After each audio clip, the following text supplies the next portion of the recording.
Ron Ananian, the car doctor. Look at the technology. Brand new associated battery charger. Model IBC 608M SK, as it says. Look at the technology that's here.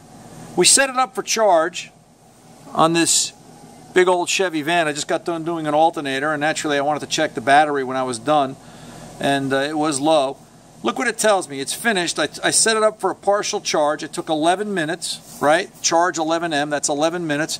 The starting state of charge was 60% at 12.4 volts. The finished state of charge, SOC, is 91%, 12.9 volts. All right? And you had to see it charge. Along the way, it was telling me how many amps it was applying to the battery and at what speed. Yeah, it's giving me an audible. It's telling me it's done. I just thought you'd like to see it. New technology, right? New stuff. It does everything from AGM to flooded batteries and a few others.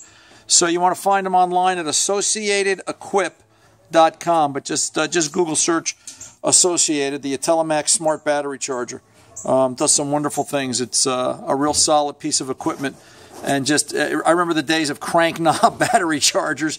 And look what we've got today, right? It's a lot of information which we need to fix cars. You stay well. I'm Ron Ananian, the car doctor. I'll see you on radio.